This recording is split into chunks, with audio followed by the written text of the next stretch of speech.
नमस्कार दोस्तों, आप सभी का स्वागत है आपके अपने YouTube channel study with Prabhakar में। आज की इस वीडियो में यूपी टेट जुलाई 2026 के लिए बाल विकास एवं शिक्षा शास्त्र के 1000 प्रश्नों की एमसीक्यू सीरीज में ये मॉक टेस्ट नंबर 27 है।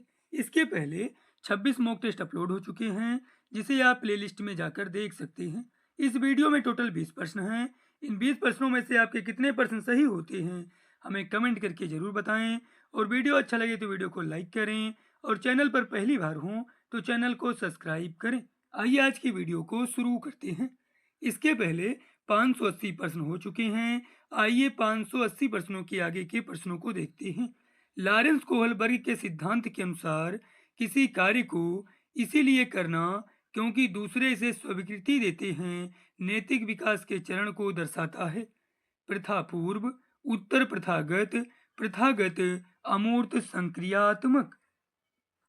लॉरेंस कोहलबर्ग के सिद्धांत के अनुसार किसी कार्य को इसीलिए करना क्योंकि दूसरे इसे स्वीकृति देते हैं नैतिक विकास के प्रथागत चरण को दर्शाता है। इसका सही उत्तर है विकल्प सी। जीन पियाजे अपने संज्ञानात्मक विकास के सिद्धांत के रूप में वर्णित में संज्ञानात्मक संरचनाओं को करते हैं।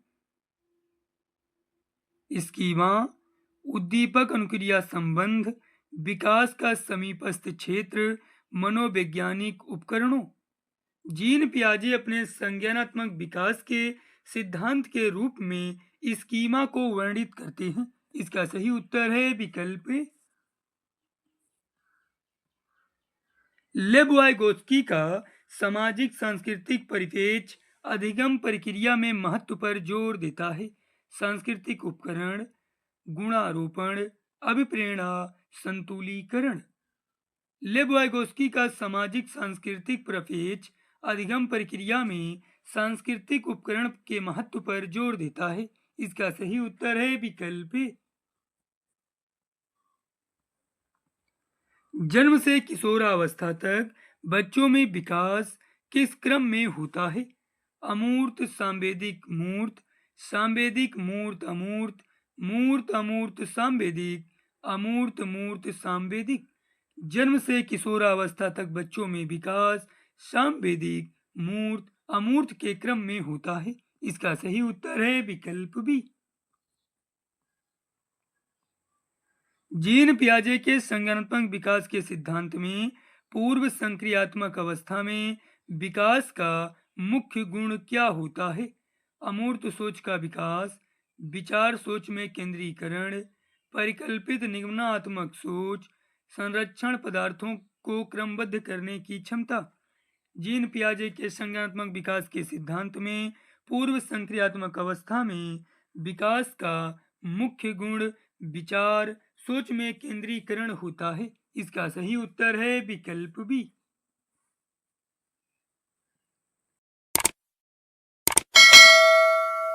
विकास के संदर्भ में निम्न में से कौन सा कथन सही है? विकास की दर सभी संस्कृतियों में सभी के लिए समान होती है। विकास केवल विद्यालय में होने वाले अधिगम से ही होता है। विकास केवल बाल्यावस्था के दौरान ही होता है। विकास बहुआयामी होता है। इसका सही उत्तर है विकल्प डी, विकास बहुआयामी होता है। एक प्रगतिशील कक्षा में व्यक्तिगत विभिन्नताओं को किस प्रकार देखा जाना चाहिए? अधिगम की प्रक्रिया में बाधा, अध्यापक के पक्ष पर असफलता, योग्यता आधारित समूह बनाने का मापदंड, अध्यापन अधिगम प्रक्रिया की परियोजना के लिए महत्वपूर्ण। इसका सही उत्तर है विकल्प डी, अध्यापन अधिगम प्रक्रिया की परियोजना के लिए महत्वपूर्ण। सर्जनात्मकता की पहचान का प्रमुख लक्षण क्या है? कम परिज्ञानता, बोधगम्यता, अति सक्रियता, अपसारी चिंतन, असतर्कता। इसका सही उत्तर है विकल्प सी, अपसारी चिंतन। समस्या समाधान क्षमताओं को किस प्रकार सुसाध्य किया जा सकता है? लगातार अभ्यास और कार्यान्वयन पर जोर देकर, समस्याओं के हल हेतु अटल प्रक्रिया के इस्तेमाल को बढ़ावा देकर, विद्यार्थियों में दूर की भावना पैदा कर, समरूपों के इस्तेमाल को बढ़ावा देकर। समस्या समाधान क्षमताओं को समरूपों के इस्तेमाल को बढ़ावा देकर सुसाध्य किया जा सकता है। इसका सही उत्तर है विकल्प डी। विविध पृष्ठभूमियों के अधिगमकर्ताओं को संबोधित करने हेतु एक अध्यापक को विविधता संबंधी मुद्दों पर बातचीत टालनी चाहिए, विविध विन्यासों से उदाहरण लेने चाहिए, सभी के लिए मानकीकृत आकलनों का इस्तेमाल करना चाहिए, ऐसे कथनों का इस्तेमाल करना चाहिए जो नकारात्मक रूढ़िबद्ध धारणाओं को मजबूत करें। इसका सही उत्तर है विकल्प बी। विविध विन्यासों से उदाहरण लेने चाहिए। अधिगम की अभिप्रेरणा को किस प्रकार कायम रखा जा सकता है? प्रवीणता अभिमुखी लक्ष्यों पर जोर देकर, बच्चे को दंड देकर, बच्चों को बहुत आसान क्रियाकलाप देकर, यंत्रवत याद करने पर जोर देकर। अधिगम की अभिप्रेरणा को प्रवीणता अभिमुखी लक्ष्यों पर जोर देकर कायम रखा जा सकता है। इसका सही उत्तर है विकल्प ए। दिव्यांग जन अधिकार अधिनियम 2016 के अनुसार निम्न में से किस शब्दावली का प्रयोग उपयुक्त है?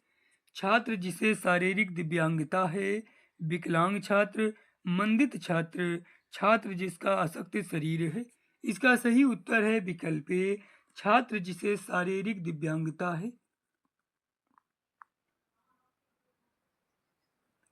एक समावेशी कक्षा में डाट डाट पर जोर होना चाहिए। प्रदर्शन अभिमुखी लक्ष्यों पर, अभिविभेदी समरूपी निर्देशों पर, सामाजिक पहचान के आधार पर छात्रों के अलगाव पर, हर बच्चे के सामर्थ्य को अधिकतम करने के लिए अवसर प्रदान करने पर। एक समावेशी कक्षा में हर बच्चे के सामर्थ्य को अधिकतम करने के लिए अवसर प्रदान करने पर जोर होना चाहिए। इसका सही उत्तर है विकल्प डी। अधिगम कठिनाइयों से जूझते छात्रों की जरूरतों को संबोधित करने के लिए एक अध्यापक को क्या नहीं करना चाहिए? दृश्य श्रव्य सामग्रियों का इस्तेमाल, संरचनात्मक शिक्षा शास्त्रीय उपागमों का इस्तेमाल, व्यक्तिगत शैक्षिक योजना बनाना, शिक्षा शास्त्र और आकलन की जटिल संरचनाओं का प्रयोग। इसका सही उत्तर है विकल्प डी, शिक्षा शास्त्र और आकलन की जटिल संरचनाओं का प्रयोग। एक प्रगतिशील कक्षा में अध्यापक को अटल पाठ्यक्रम का पालन करना चाहिए, विद्यार्थियों में प्रतिस्पर्धा पर बल देना चाहिए, ज्ञान की संरचना के लिए प्रचुर मौके प्रदान करने चाहिए, विद्यार्थियों को उनके अकादमिक अंकों के आधार पर नामांकित करना चाहिए। एक प्रगतिशील कक्षा में ज्ञान की संरचना के लिए प्रचुर मौके प्रदान करने चाहिए। इसका सही उत्तर है विकल्प सी। आप सभी अपना आंसर कमेंट करते रहें। एक खेल क्रिया के दौरान चोट लगने पर रोहन रोने लगा। यह देखकर उसके पिता ने कहा, लड़कियों की तरह व्यवहार न करो, लड़के रोते नहीं हैं। पिता का यह कथन लैंगिक भेदभाव को कम करता है, लैंगिक रूढ़वादिताओं को चुनौती देता है, लैंगिक रूढ़वादिताओं को दर्शाता है, लैंगिक समानता को बढ़ावा देता है। एक खेल क्रिया के दौरान चोट लगने पर रोहन रोने लगा। यह देखकर उसके पिता ने कहा, लड़कियों की तरह व्यवहार न करो, लड़के रोते नहीं हैं। पिता का यह कथन लैंगिक रूढ़वादिताओं को दर्शाता है। इसका सही उत्तर है विकल्प सी। अधिगम के लिए निम्न में से कौन सी धारणा उपयुक्त है? योग्यता अटल है, योग्यता सुधार्य है, प्रयासों से कोई फर्क नहीं पड़ता, असफलता नियंत्रित है। अधिगम के लिए योग्यता सुधार्य है, यह धारणा उपयुक्त है। इसका सही उत्तर है विकल्प बी। अधिगम का संरचनात्मक विचार यह सुझाव देता है कि ज्ञान की संरचना में बच्चे सक्रिय भूमिका निभाते हैं, बच्चे पूर्ण रूप से वयस्कों पर निर्भर रहते हैं, बच्चों की कोई भूमिका नहीं होती, बच्चे पूर्ण रूप से पाठ्य पुस्तकों पर निर्भर रहते हैं। अधिगम का संरचनात्मक विचार यह सुझाव देता है कि ज्ञान की संरचना में बच्चे सक्रिय भूमिका निभाते हैं। इसका सही उत्तर है विकल्प ए। निम्न में से कौन सी परिपाटी विद्यार्थियों में संकल्पनात्मक समझ में बढ़ोतरी करने में सहायक है? प्रतिस्पर्धा आधारित प्रतिस्पर्धाएं, पाठ्य पुस्तक केंद्रीय शिक्षा शास्त्र, बारंबार परीक्षाएं, अन्वेषण और संवाद। इसका सही उत्तर है विकल्प डी, अन्वेषण और संवाद। अधिगम की सर्वोच्च अवस्था कौन सी है? उच्च उत्तेजना उच्च भय, संतुलित उत्तेजना कोई भय नहीं, निम्न उत्तेजना उच्च भय, कोई उत्तेजना नहीं, कोई भय नहीं। अधिगम की सर्वोच्च अवस्था है संतुलित उत्तेजना, कोई भय नहीं। इसका सही उत्तर है विकल्प बी। इस वीडियो में टोटल 20 प्रश्न थे। इन 20 प्रश्नों में से आपके कितने प्रश्न सही हुए हमें कमेंट करके जरूर बताएं और इस वीडियो को अपने उन साथियों के साथ जरूर शेयर करें जो यूपी टेट 2026 की तैयारी कर रहे हैं। धन्यवाद।